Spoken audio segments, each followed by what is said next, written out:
Welcome back, everybody, and welcome to a page out of my fishing diary. And this is my fishing diary right here, 25 years of some pretty spectacular fishing trips. And, there's some good ones in here, and there's some that aren't so good. But look at this here. June 1992 with the Charlotte Explorer. Wow. Now the Charlotte Explorer was a large boat that was owned by Danny Sewell from Sewell Marines out of West Vancouver.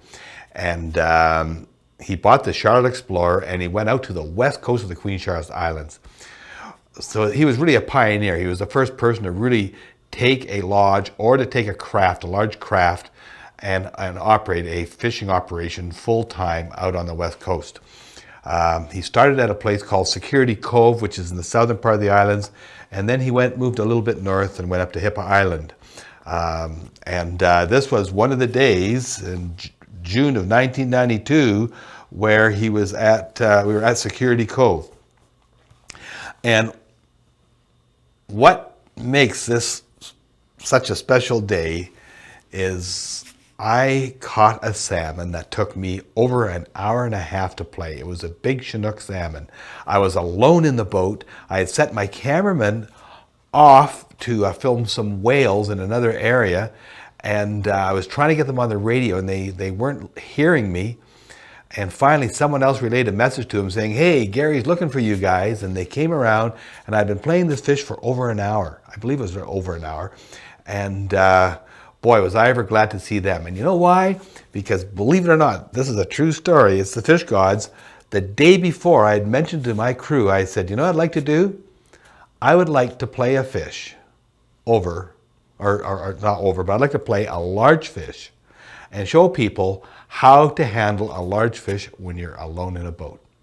Can you believe it? I send them away, I get a large fish on, they come back. And so this is a large Chinook salmon with me alone in a boat out in Security Cove playing a fabulous fish. Well, where have you been? I have been sitting here for over an hour calling you guys on the radio because I have what may be the biggest fish that I have ever played. I've been playing him for over an hour and I haven't seen him. There's one of two things. Either he's a big fish or else he's foul hooked. He's been around and around and around the boat, and he's staying on the surface now, and he's still a long ways out. This is my second day up here in the Queen Charlotte. You have to pardon me, I'm kind of pooped here, but it's my second day. I've got one nice fish so far, and I'm the only person around here, except for you. Came up on the Charlotte Explorer, and what I'm doing is fishing for the big Charlotte Tie, and I think I have a big one on here. I know he's over 30, but is he over 50?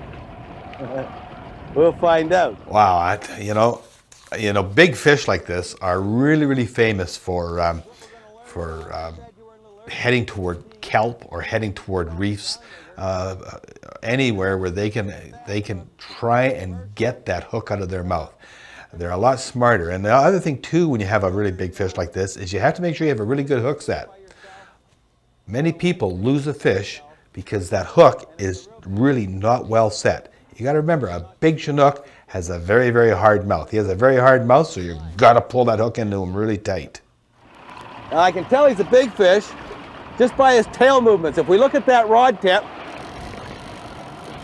and he's holding, you can see that he's holding just like a surge. I'm coming in on him now, but I can feel his big tail every once in a while just surging back and forth.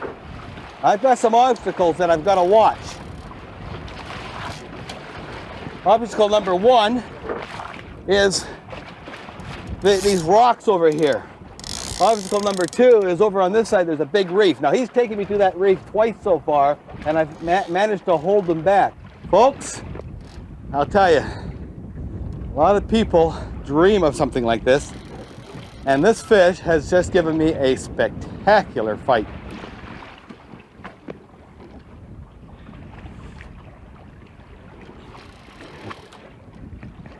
See how he's starting to go on his side now? Whoa! There, look at that. Now, folks, this fish here is hooked in the mouth. He's not foul hooked.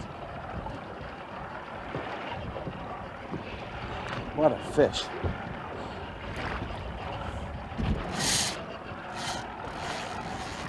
See, I'm making him really fight now because I'm trying to tire him out. Now you see what I'm doing here is I'm using, when I'm playing the fish, I'm not just using my rod. What I'm doing is I'm using the rod, I'm using my body, I'm moving back with the fish, using my whole body as a fulcrum as well as I'm using the boat. I'm popping that boat into neutral, I'm sort of idling around, just trying to keep up to the fish, keeping a bit of distance between him and myself and trying to tire this little puppy out. I mean, big puppy. I'm not babying this fish. I've got 20-pound test leader on it. I've probably got at least a 40-pound fish there. Either that or else he's a real scrappy 1 over 30. And I just can't put any more into him.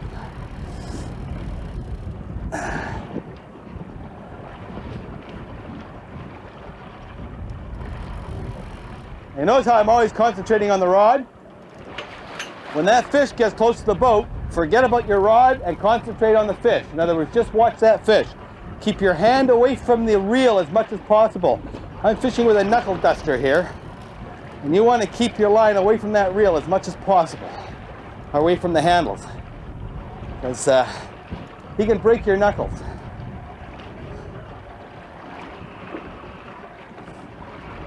Whoa! Come on, baby. Come on. Up he comes. It's like he's hung up on the bottom, but he's not. He's just sulking. What they do is they sit in a motion like that, and they just keep swimming like that with their head down. Yeah, these fish really like to hang sometimes. They'll just go down and they'll just, their whole body, well, I'll explain it here, but their whole body is in an angle like this here, and they just keep wanting to swim down like this with their tail. So you're sitting there, and what you got to try and do is turn the head so that he's moving upwards. And I think in one instance, I thought I had actually lost a fish because I was holding that heavy pressure on him, and all of a sudden he turned up and started swimming toward me.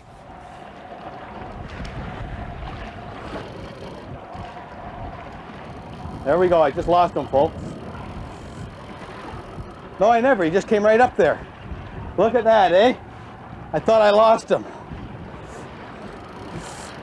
He just decided to come right up to the surface. It's awful near that motor.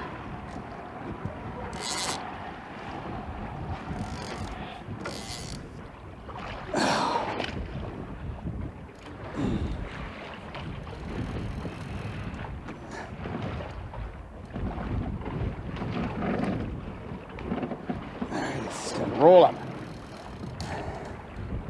There he is. Look at this here. Beautiful fish.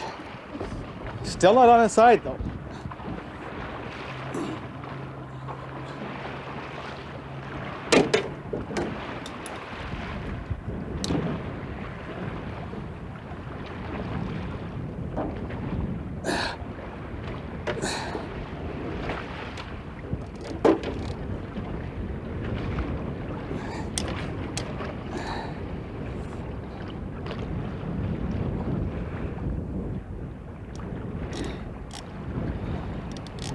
Here he comes, coming up again.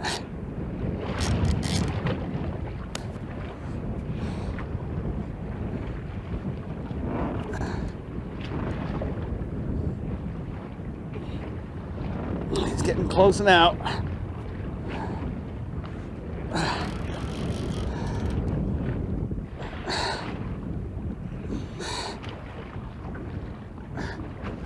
Now, also at the end of the fight, when you're fighting a big fish like this, when you get to near the end of the fight, you'll probably notice earlier in the fight, my rod was not as bent as hard.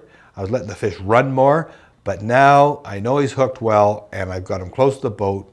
I've seen hook placement, and what I'm doing now is I'm holding the fish harder. Okay, I'm making him work a lot harder, and I'm trying to really tire him out now. After this amount of time, he should be tired out anyways, but he's not. When you net him, you gotta net him head first.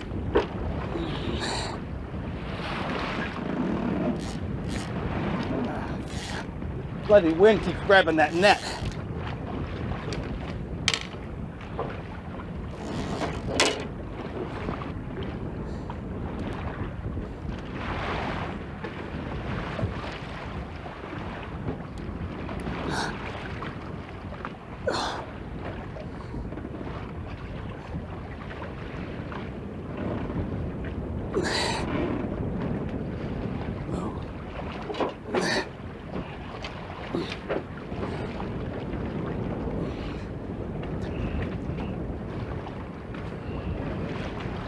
Yeah, he's gotta wait till his head is turned right here. You only get one swoop at a fish like this, so don't take any chances. If you're not happy with the way he's presenting himself to you, wait until you get another chance at him. You got a lot better chance of getting him a boat by doing that than by taking a chance at doing something crazy with the fish.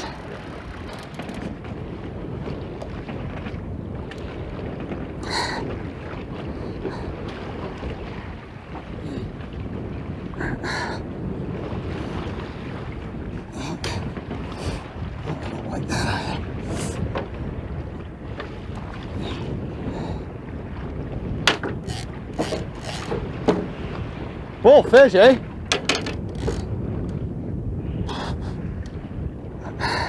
Now this is a challenge. I got a 50-pound wild Chinook salmon. I've got all this chop in the water. The wind is blowing, and I am by myself, and I'm trying to net this fish. I mean, this is getting to be quite the challenge.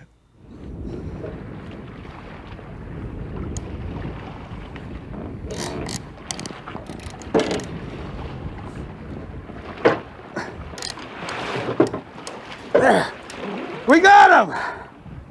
All right. Whoa, we got him. Look at that. Oh. Whoa, look at that, folks.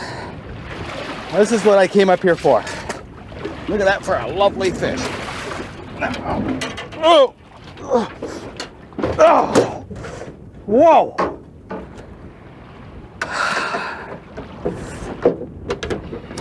If you've never played a fish like this, and you'd like to, but you're a little worried about it, don't worry. They have expert guides out here.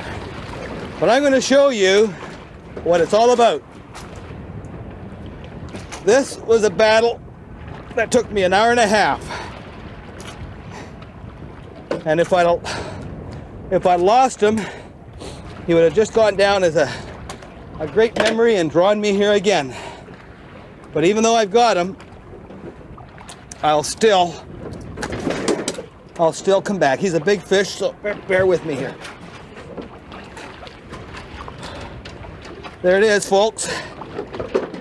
There is what it's all about. So that's it, my friends. A heavyweight from the Queen Charlotte's. Now, hey, you think this is a heavyweight? You can get 70, 80-pound Chinooks up in the Charlottes. Lots are caught in the 60s.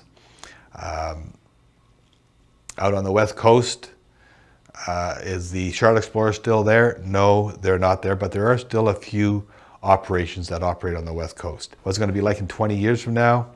We're going to have to start managing it a little better. It's up to our government officials to make sure there's good management. But if they do a good job, well, 20 years from now, maybe your son or your daughter can experience a fight of a lifetime like I had in this particular fish in 1992.